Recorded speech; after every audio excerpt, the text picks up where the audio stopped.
Hello, everyone, and welcome. Thanks for joining us. Today, you've got me as your host. I'm Joel Crane, the Investor Relations Manager.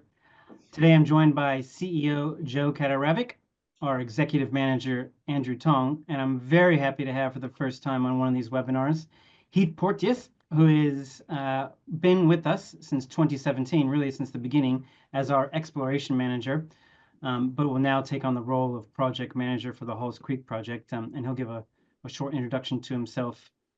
The intention of today's webinar is to provide an introduction to the recent acquisition of the Halls Creek project, as well as give an update on what's happening with the rest of the core projects of the refinery, Broken Hill Cobalt project, and the Remine initiative, and of course, to talk about the rebrand and change of name.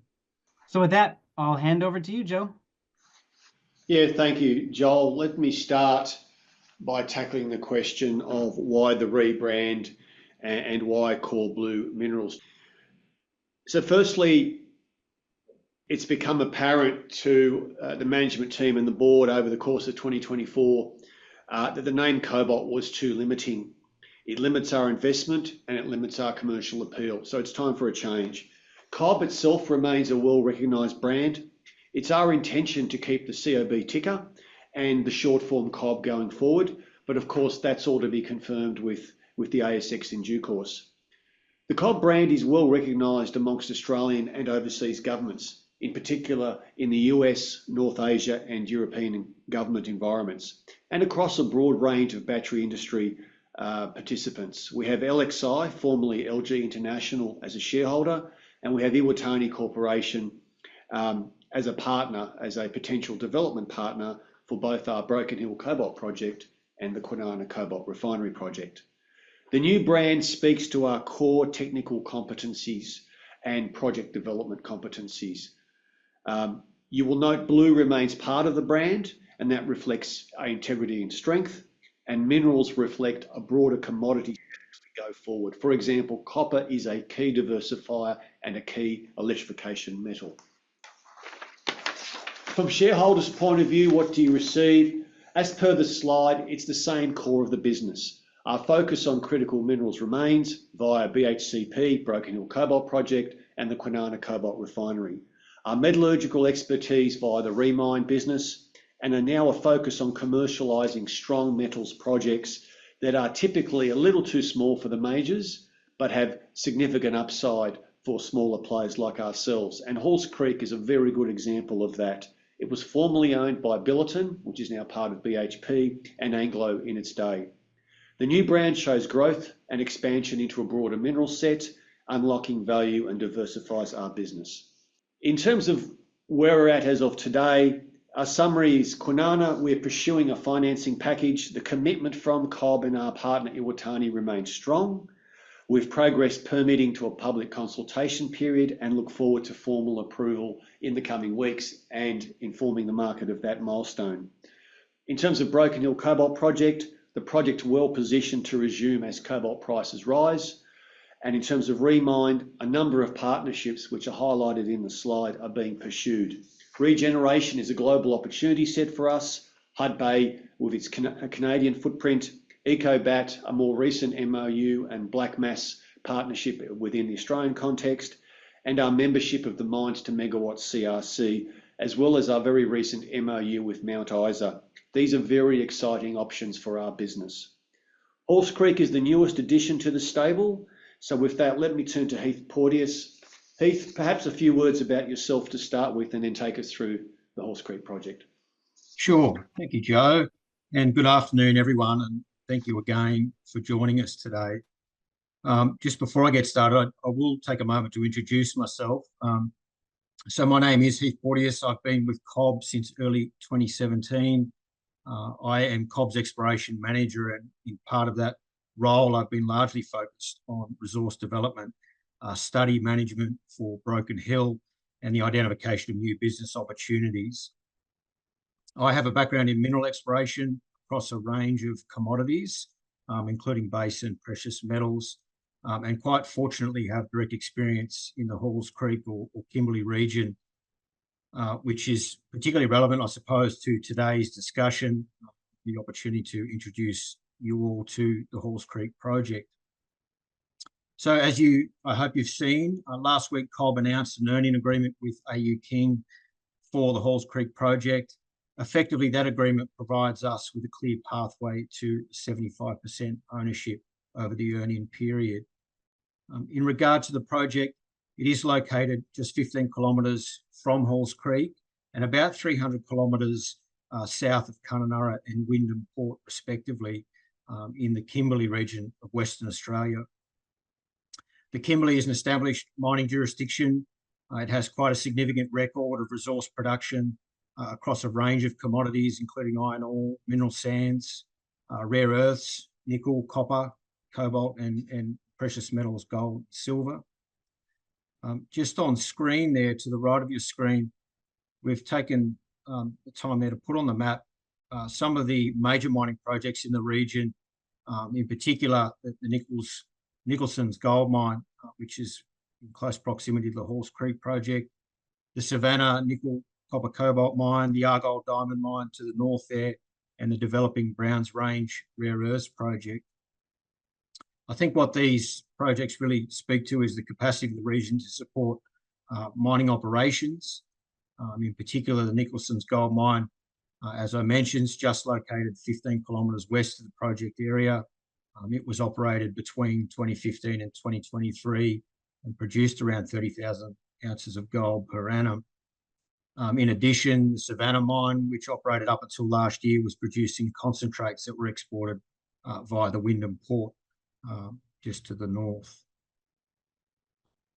Andrew and I were fortunate enough to be able to complete a site visit at Halls Creek earlier this month, and what that really highlighted to us were the logistical advantages presented by the project.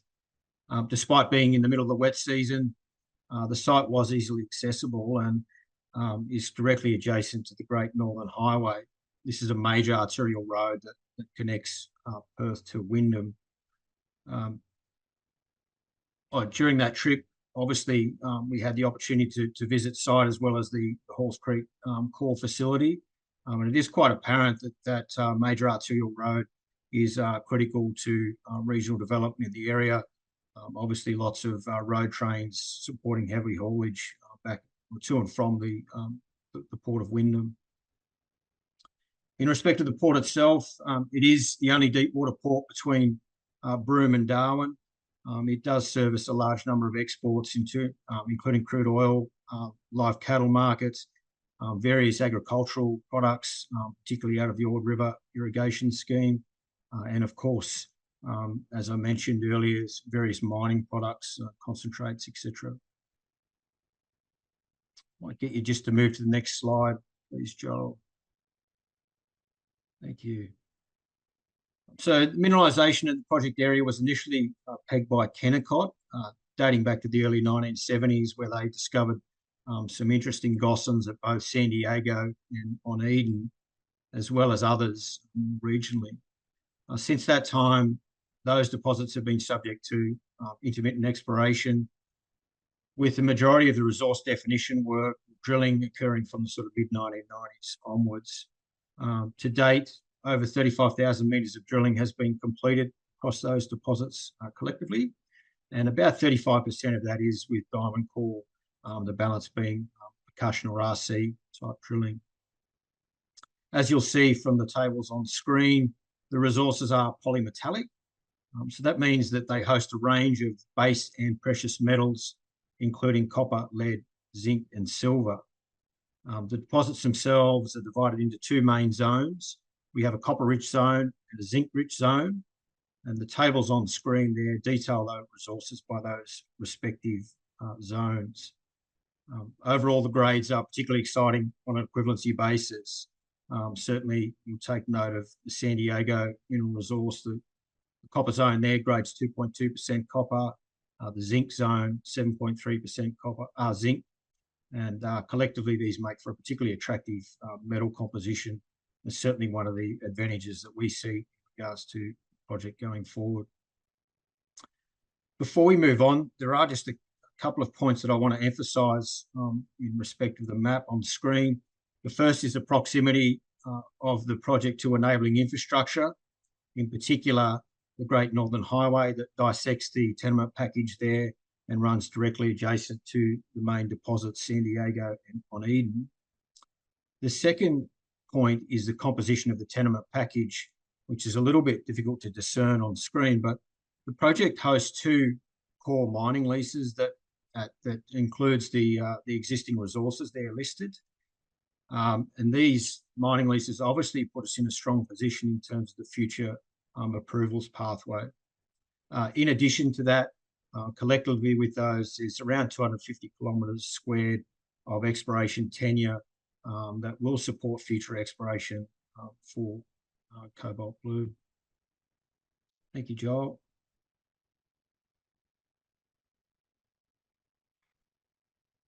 In terms of deposit morphology, the on Eden deposit broadly extends from surface through to around 400 metres depth based on current drilling.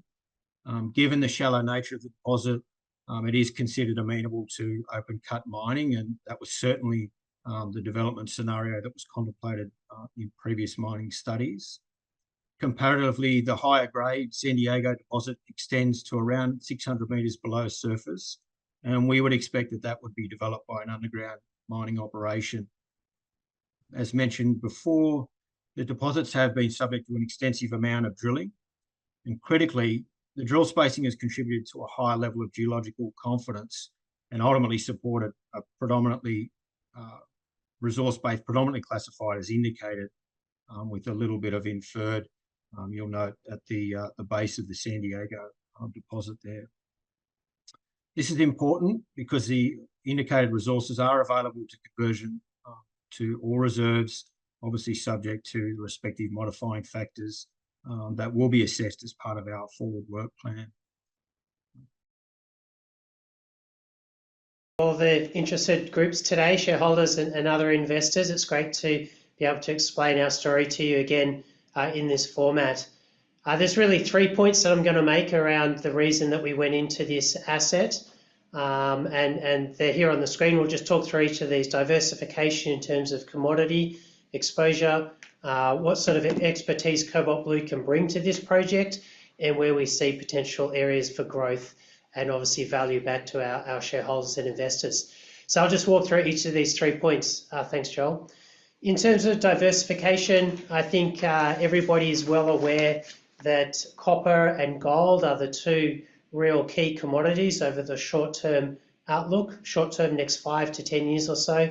The macro environment for both of those is very strong. There's exceptional interest from the majors all the way down to acquire as much as much copper assets as possible. And for us, coming from the cobalt space, we need to be thinking when cobalt price is going to rise, and that could happen anytime, and Joel will touch on that a little bit with the recent developments in the DRC. But we need to, as a company, have other commodity exposure to broaden our base. Otherwise, we get too focused in a narrow commodity space, which can rise and fall. So we really needed to diversify.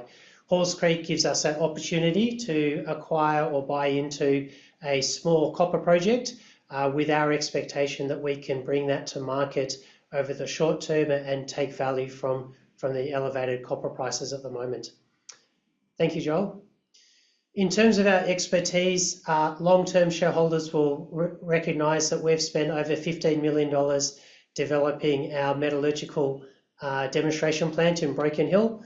A few years ago, we mined out 6,000 tonne of ore out of that asset. We put that through concentrating circuit, and then that concentrate through our metallurgical processing plant and produce cobalt sulfate, elemental sulfur.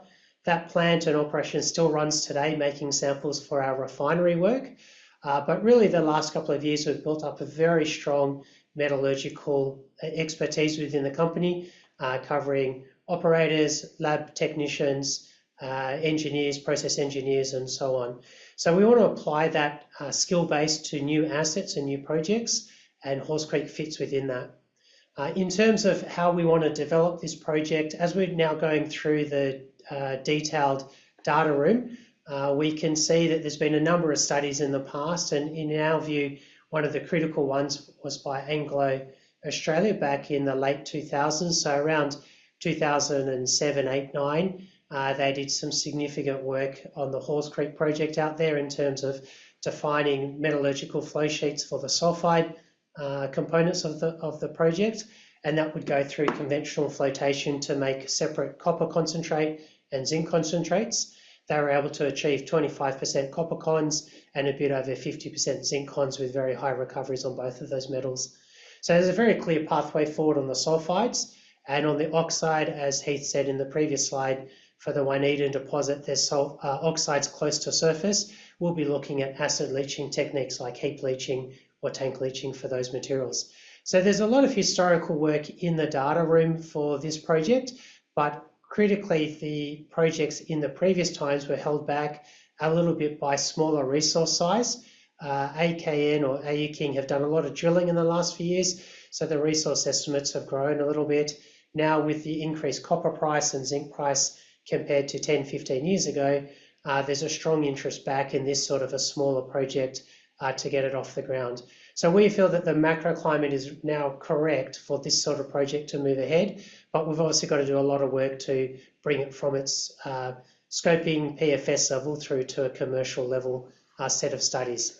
So we'll be working on that over the coming little while. Thank you, Joel. And lastly, where do we see the areas of growth for this asset?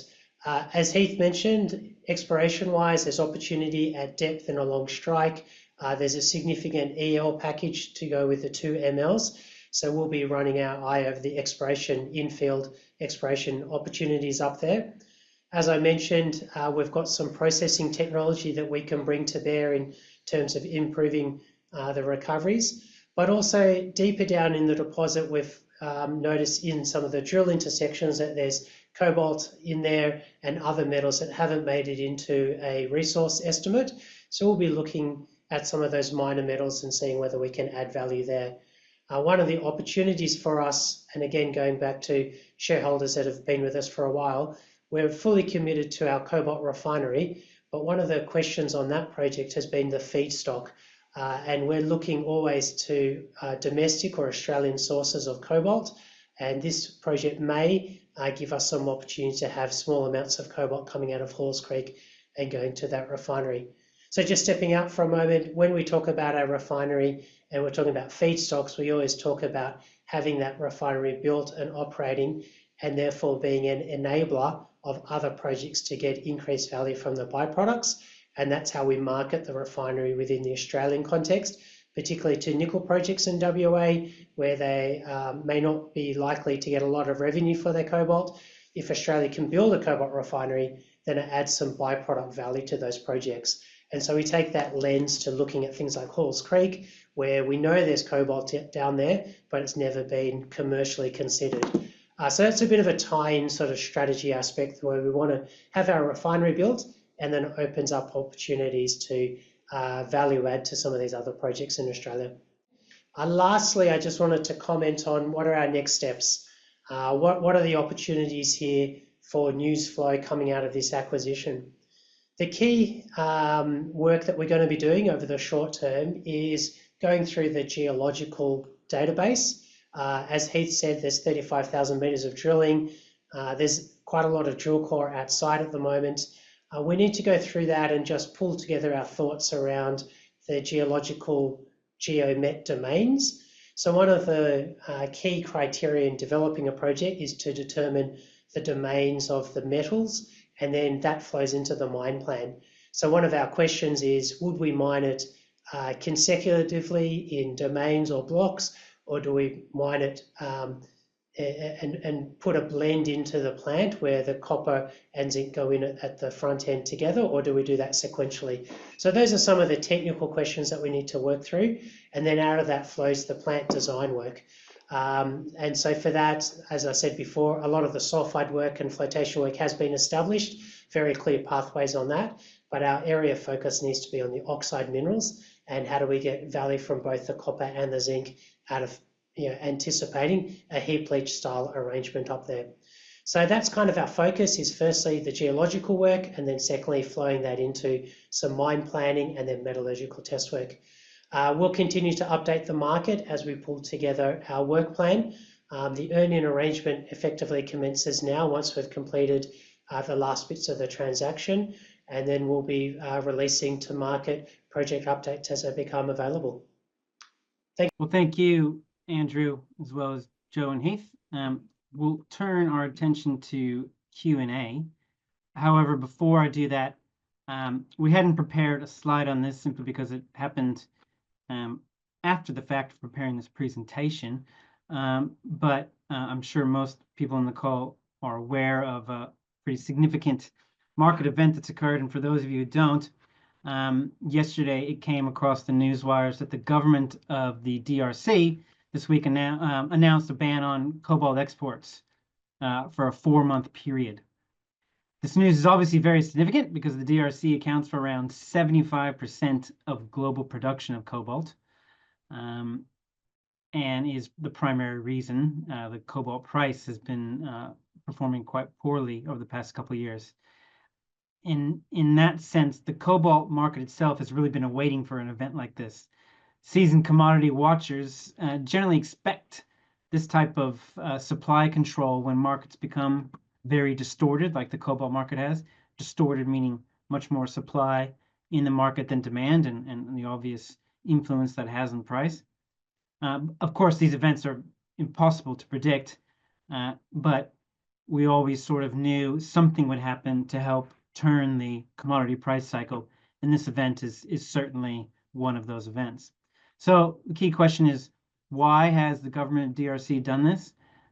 Probably the most obvious answer would be that because of prices, which are at an all-time low, and that's when you adjust for inflation. Literally, cobalt prices have never been this low. And this is, like I said, the result of a massive increase in mined output from the country, much more than any analyst or forecaster had predicted. In 2020, the DRC produced about 100,000 tons of cobalt. Last year, it was 220, obviously more than double. Just an amazing amount that no one foresaw. And because the government of DRC relies heavily on cobalt royalties and tax revenue that are ultimately linked to pricing, they're going to want to try and find ways to support prices. So next key question, what's the impact? Most analysts and traders agree over the commentary over the past 24 to 36 hours that this will ultimately support prices in the short term, but the longer term impact remains a bit unclear. Physically, the DRC exports around 20,000 tons per month. So this will translate from anywhere between 60 and 80,000 tons of a disruption if this 4-month ban is enforced. That's around a third of total global demand. So should that occur, it's a very significant event. So this means that inventory, which really is best tracked at the consumer level, and the consumer of cobalt here are Chinese refiners, because that's after the cobalt leaves the DRC, it goes to China to be refined into product for industry or batteries. The inventory among these refiners will start to draw down immediately from today. So this is where you'll get the price tension, and this is where you'll get price rises as they bid to try and secure supply. Meanwhile, at the same time, it's very, very important to note that the export ban is a ban on exports. Mining of cobalt is likely to continue in DRCs, probably as business as usual, as long as there's room to stockpile it. So then the next question, and you'll hear a lot of this in the market, well, that just means that the miners in the DRC will just stockpile it, and as soon as the export ban is lifted, you'll get this massive wave of supply coming to the market and re-exert pressure on the price. Well, that's just not physically able to happen because there are capacity constraints along the trade routes. So DRC is obviously in Central Africa, very far from the ports. It takes anywhere between 60 and 100 days to get from mine to port. And there's only a certain amount of roads and trucks and rail that this trade can support. So you'll see disruption along these trade routes for well beyond the 4 months to come. And finally, what does this mean for the long term? What's our view? The government has very clearly stated that this is not the end. This is not the only piece of legislation that we'll see. To quote the government, it says, we will prepare additional measures to balance the market. That's obviously very important for those with exposure to the market like us. And even the Glencore CEO, Glencore, obviously one of the major producers of cobalt in the DRC, said supply discipline is needed, and this is just the beginning. So likely we're seeing the beginning of a type of resource nationalism to stimulate investment further downstream within the DRC, because they don't want to be just digging shippers. They'd much more like to enter the more profitable midstream refining industry. This is very, very similar to what occurred into Indonesia a decade and a half ago, when Indonesia similarly put an export ban on nickel ores and concentrates in order to stimulate that type of investment within the country. And here we are 15 years later. Indonesia is the largest nickel supplier on earth. So I'm sure the DRC government's taking lessons from what occurred in Indonesia. And then finally, coupled with, there's been quite a bit of civil unrest in the DRC due to some border fighting out to the east. This is becoming, moving further inland towards the cobalt area. So we could see further disruptions within the cobalt industry. So it's quite of a turbulent time in the DRC, and ultimately this will have a positive impact on pricing. So that is our initial view on this. We'll certainly keep everyone updated as this development continues to evolve. All right, we'll move on to the key questions. Just sort of while we're on the cobalt topic, I'm going to throw to you, Joe. Have we given up on cobalt as a commodity for the future? Well, thank you, Joel. No, we love cobalt. We think it's going to have its day. It's a metal. It's an industrial metal. All metals have price cycles, and we are at a cyclical low, albeit a very low. This cycle will turn. All cycles turn. We have plenty of reason, and you've just touched on a few of those, why we think the cycle is either actively bottoming or we're past that point. Why do we believe in Kwinana Refinery as an asset for which to play the cobalt cycle in particular?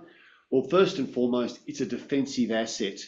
Most importantly, allows us a margin through the cycle, whether the cobalt price is where it is today at around $10 a pound for the metal, all the way through to its longer term price up near $30 a pound. And more recently in 2022, when it hit some moderate highs in the mid $40 a pound. So you get a margin through the cycle, even at today's lows. Where we're attracted to it is not just in the stage one, but also in the very low cost capital stage two expansion. Like most mines, this refinery has the benefit of, once we're in production, there's a low capital cost expansion where we can double the revenue line and have a very significant increase in return on investment and cash flow as a result. We also firmly continue to believe that a cobalt sulfate refinery coupled with existing facilities locally in the Kwinana area will make a very strong investment case to bring an NCM precursor facility into Australia. In layman's terms, we believe this will be a building block for a future Australian battery industry in Australia, and that aligns not only commercially, but very, very strongly with government policy. So thank you, Joel. Thank you. I think we're getting a lot of questions around this, so thank you for helping confirm our commitment to the project. Just sort of evolving off that, sticking with you, Joe, just can we give a little more detail on the actual rebrand, the changing of the name, and what are the next step? Sure. So I think as a board, we've listened to a groundswell for action. We've explained in the earlier part of this webinar, plus the recent ASX release, why we're taking those particular actions. Feel free, I will say with slightly tongue-in-cheek, to let Joel know of your opinion of Core Blue Minerals. So Joel, please get ready to receive some feedback. But we believe it's a good name that for us signifies our future and our future development. On a more process-driven basis, we need shareholders to vote to ratify effectively that name change. We are forecast to hold an EGM in Q2, and everyone will get a chance to vote on that and then put that into being. Once that's voted on, it then becomes instantly the new company name, and all of our branding from that point changes at that time. But in effect, it's a simple process, a shareholders vote, and then we move on. Thanks, John. Thanks, Joe. All right. Most of the questions that we received today are around the Halls Creek project. So, Heath, I'm going to call on you here for a few. You've mentioned the extensive library of past work and quite a large amount of money spent. Why hasn't the project been commercialized in the past, and what makes Cobalt Blue think that we're the ones to do it? Thank you, Joel, for the question. Yes, so you're right. There has been an extensive amount of work undertaken on the project historically. Joe made mention of some of the companies that have been involved, some of the majors in their day. Obviously, Billiton, Anglo Australia, Lachlan Resources were involved. They became Homestake later on. So through various joint ventures, there's been a significant amount of work done, and we're in a position, quite fortunately, to be able to capitalise on that good technical work going forward. In terms of why the project hasn't been developed yet, I think there's really 3 points, and Andrew alluded to these earlier. The first is really the macro environment, certainly with regards to the current commodity pricing, where copper is positioned today compared to where it was when those earlier studies were done is vastly different. Certainly when they did that work earlier on, the economic conditions just weren't conducive to development. That has now changed. Secondly, and this is very much allied to the first point, is really a question of scale.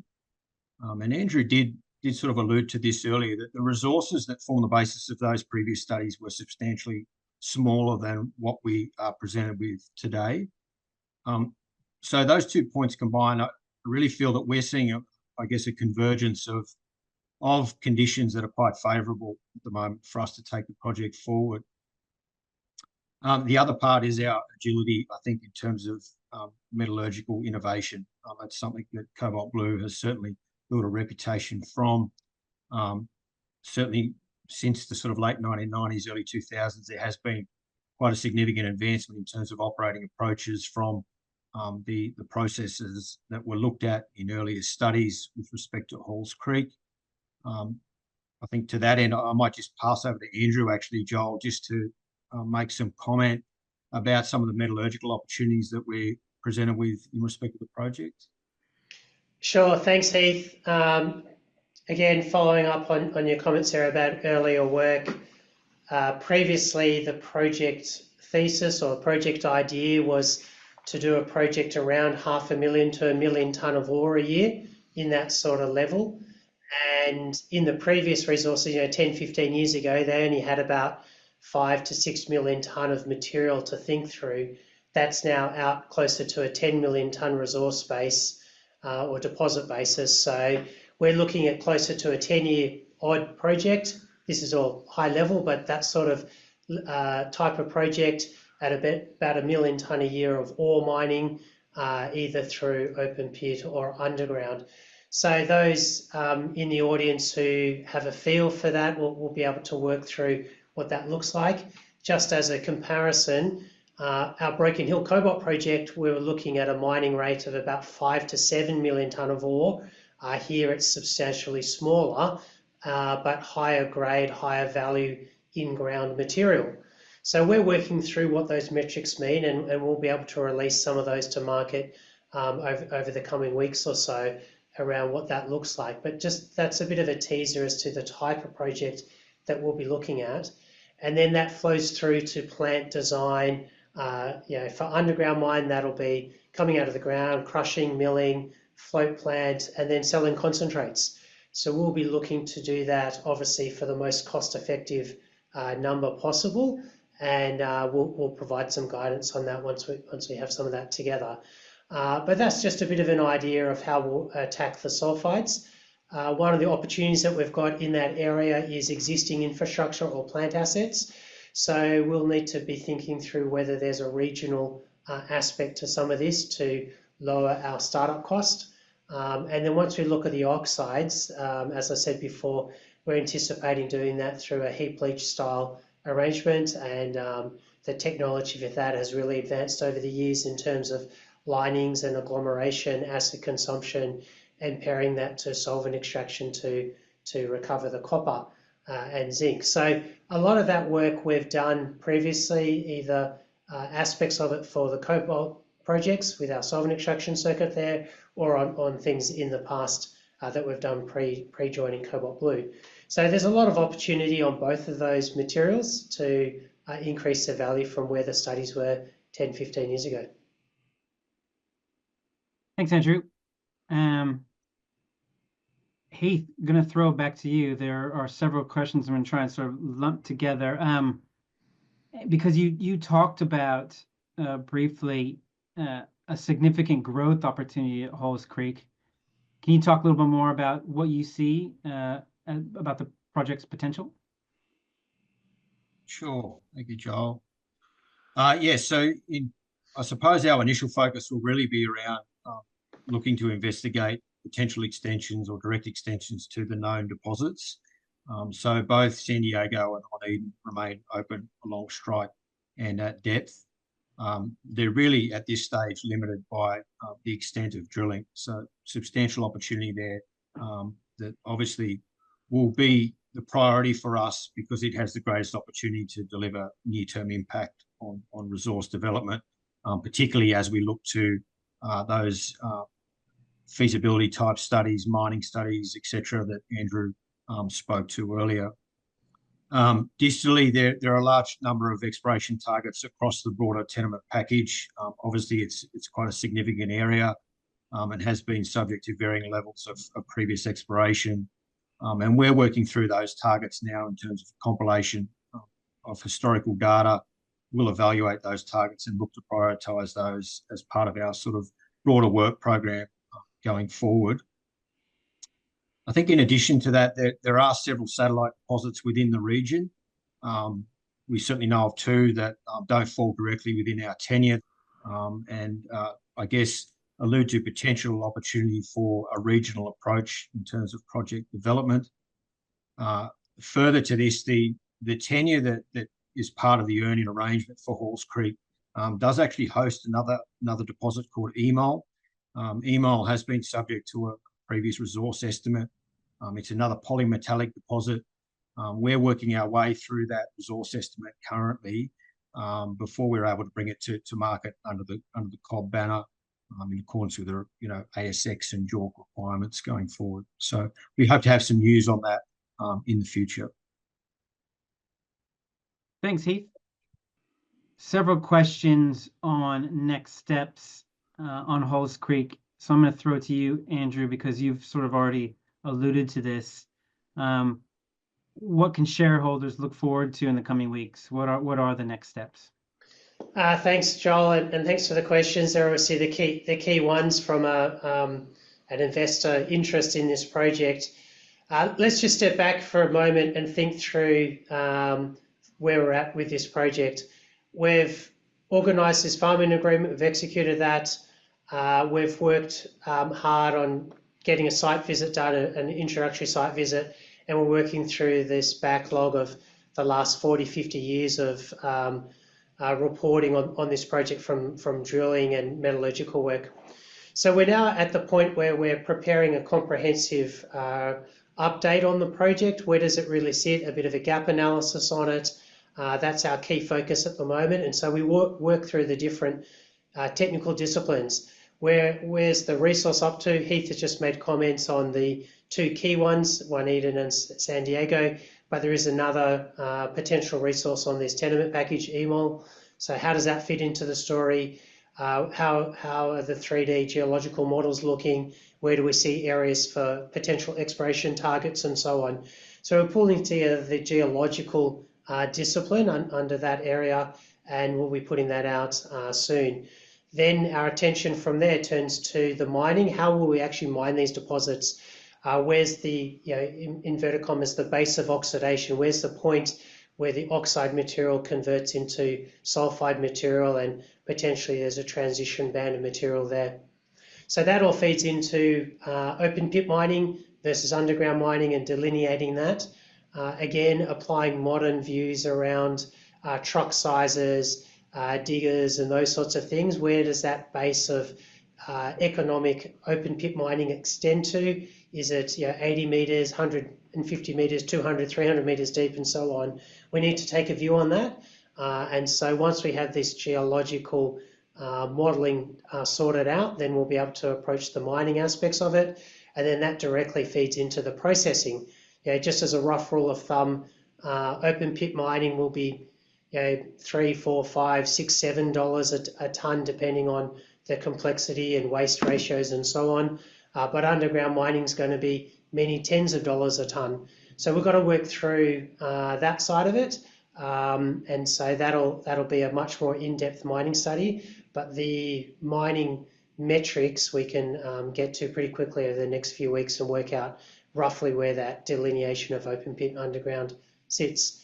On the metallurgical side, we're not anticipating doing any early metallurgical work, largely because we've got to go through and determine what would be representative samples. There's no point just hoeing into drill core and starting met work if you're not convinced that they're representative of the deposit. But really on the met side, it's reviewing the historical work and coming up with a clear plan around recoveries. As I alluded to before, in some of the other studies, they've done hundreds and hundreds of float test samples and getting really good grade recovery definition for the deposits. We'll be going through that and pulling that all together as a bit of a comprehensive project update. So that's really what we'll be working towards. In terms of market information and news flow, we'll be releasing this as information comes to hand. So we won't be holding it all back, waiting for sort of a big announcement. We'll be releasing these bits of information as they come to hand, and then we'll be tidying that up as a bit of a project update and a forward work plan. So we haven't quite got on top of all of that today, but that's where we're headed over the next couple of weeks or so. Thanks, that makes sense. Hopefully that gives sort of a picture of the impending time frame. We'll be releasing information as it comes to us and we digest it. Andrew, going to put you on the spot here a little bit. Given the decision to diversify was fueled by a lack of short-term returns, and because we consider ourselves in-house experts of technical skills and knowledge, should shareholders be prepared for further diversification if the opportunity arises? Fairly straightforward answer is yes. I think we all need to be really clear that Halls Creek is a great opportunity for us to get started down this diversification pathway, but in no means is it the end of sort of our activities at looking at other assets and other opportunities. We're certainly very keen, and we have a number of other things that we're exploring at this stage or considering, but obviously we can't really talk about those till either we've finished our DD or we're ready to transact and so on. But yes, we should all be looking for or seeing where the opportunities are, and we've got a bit of a strategy there around copper and zinc in this Halls Creek transaction. But clearly, I think from the comments we've already made, we're looking at those commodities where there's a strong macro environment, and at the moment that's in the copper gold space, and those sorts of projects also have byproducts. I'd just like to make another comment there, and I made this a bit earlier. Stepping back and coming from the cobalt space, we need to think about where cobalt is in the world, and it's either with nickel laterite projects generally, and there's a few nickel sulfide projects, but generally nickel laterites, or copper projects. DRCs or copper projects. A lot of the copper projects in Chile have cobalt in them. We know from a lot of external work that there's cobalt in copper projects across Northern Australia.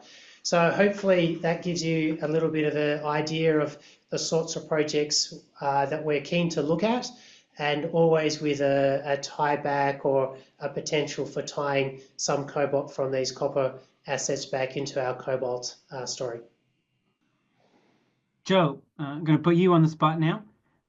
Can you run us through what you consider are the key catalysts on the horizon for 2025? Yeah, thank you, Joel. Let me just go through it asset by asset. In terms of Kwinana, we touched on earlier that permitting is coming to its final stages. We're in public consultation. We would expect within a matter of a number of weeks that process concludes. So we'll have finally government permitting with respect to that project, and that's a key stakeholder tick for us. We are continuing with respect to government support financially. We're very optimistic at that, even though that timeline has been longer than we anticipated. So we are looking for a significant level of government support, albeit at a preliminary stage, working its way to firm support in FID. And I think that's going to be a big catalyst for us, and the market will see that this project is both funded but also has serious backing to get into production. A key set of catalysts there would be we build the offtake book with respect to that and offtake partners, and as we are allowed to by those partners within commercial confidentiality, bring that to the market. So the market should not assume that our silence on this matter means that there's no relationships being built or transacted upon. With respect to Halls Creek, that's really exciting in the near term. This is a project whereby our updates we measured in weeks, multiple weeks, not months or quarters. We expect to put a project out there, update to the market, and that's based on the building blocks that Andrew and Heath talked about, the library of knowledge that we have, an existing scoping study that was put out by a previous proponent. We have up our sleeve a resource that Andrew and Heath talked about, but because of compliance reasons, we haven't been able to report on yet. That will add significant legs to the already sizable resource that we have today. So stand by for that to come through when we have the appropriate CPs and regulatory permission. We intend to put out as part of those studies some idea of the economics, albeit a lot of that work's been previously done. So the market will see this is a project that's potentially multiples of our market cap. This is not a small project, and it'll see why we're genuinely bullish on this project. It's just too small for the majors, but has significant economics and grades for a company of our size. In terms of macro, I think the DRC is a wait and see outcome, Joel, as per your thesis, but it's clear that government, it's clear that other proponents, other producers in the market, such as Glencore, have had enough, and I believe this signals bottom of the cycle. Now, how material those outcomes will be in the next 3 to 6 months, I don't know, but I would say this is a firm signal that the DRC government's had enough of this oversupply. Andrew touched on the point, but I'll reiterate it. Do expect further opportunistic acquisitions from this team. We have a very, very strong core in our technical development, project development side, and there are a number of particularly distressed assets out there. We're looking at I guess I can share this with you, at least another 3 projects in the pipeline that we're looking at in terms of data room and with counterparties. So expect us to build this part of our business and create real value as we look to arbitrage values of these assets with our core competency and our strengths. The last one I'd just like to point out amongst the many remine opportunities is Mount Isa. That is a tremendous council up in Mount Isa, very, very proactive, and understand that the heady days are behind them in terms of mineral extraction from Mount Isa itself, and they're looking forward to what the next generation of mining will be. So remine for us is a natural fit with the Mount Isa Council. We have touched on before what we think are effectively world-scale opportunities for metals that are stranded at surface in forms of waste streams up there. And we're looking to collaborate with the council. They have land, they have an impetus to do some test work, and they have the ability to bring the players together, the owners of the assets, as well as proponents like us with solutions. So I'm quietly very confident that will bear some fruit in the future for us. But I'd say of all of our remine options right now, options for either M&A in that Cloncurry Isa area or remine through council and other activities is probably a key focus for us. So hopefully that gives you a couple of catalysts to look forward to in the next few months. Yeah, thanks, Joe. I think the detail is much appreciated in the marketplace. I got a couple commodity specific questions, which always gets me excited as I put my commodity analyst hat back on. So I'm going to answer a couple here. I've got a pretty simple one. What's the big deal about copper? Why is everyone on copper exposure? Well, look, copper's been in a bull market essentially for over 2 decades, and that's just a combination of strong demand for the metal itself and a legacy of very poor supply, underinvestment, lowering grades, resource nationalism, as I discussed before. All of these things have impacted copper supply at a time when demand's been quite strong. What is about copper demand that gets particularly the majors? I'm sure most people in this call will be aware that the major mining companies are all sort of in a scramble to get more copper exposure than they already have. But why is it so sexy? Well, it is an industrial metal that's important to many of the world's key industrial industries. If you think about a motor or anything from a toothbrush to a vehicle, it's got a copper coil. There's just copper in so many things. It's also an industrializing metal, which means it's key to the growth of emerging economies. Obviously, China, the poster child of this, but there are so many other emerging economies where building out electrical grids and housing is extraordinarily important, and these are all very copper intensive industries. And finally, one of the more new copper sort of bull stories is its importance in the energy transition sector. So as the world electrifies, there's copper in virtually everything, from battery applications to renewable energies, and in particular data centers. Data centers are these massive things are being built to support AI and all these other industries, and these things are absolutely dripping with copper. When you talk about all the electrification with them to the cooling, air conditioning is a huge copper intensive technology. So there's copper just everywhere. So we'd love to have that exposure. Another question on cobalt. Won't Indonesia just fill the gap that is going to be the lack of supply from DRC? Eventually, but you can't just turn on new exposure. So after 2.5 years of low cobalt prices, there's been a significant drop in investment in nickel and thus cobalt projects in Indonesia. So the capacity pipeline has significantly reduced, and they can't just turn it on. It's going to take, it's not like a spring that's preloaded and just going to jump. So right now, Indonesia produces around 30,000 tons of cobalt versus the 200 in DRC. And they have the capacity to increase that by about 10,000 tons over the next 3 to 4 years. So don't expect Indonesia as this sort of awakened beast. Certainly this may spur it, but not until prices sort of pick up. One last question before we conclude, and I'm going to throw this one to Andrew. A lot of our investor base is aware that a potential option for feedstock for the cobalt refinery comes from the DRC. Now, with this export ban over the next 4 months, does that impact our plans? Thanks, Joel, for the question. No, not really. In terms of the timing on that refinery, as Joe mentioned before, we're working through the permitting and we're actively trying to secure the finance for that project at the moment. So when those are done, then we can make our FID and move ahead. Construction, as you know, is slated to be roughly 12 months, give or take a little bit, depending on if there's any particular curlies that come back from the permitting process. So we're still 12 months plus the financing, so it's probably a year and a half or something from now.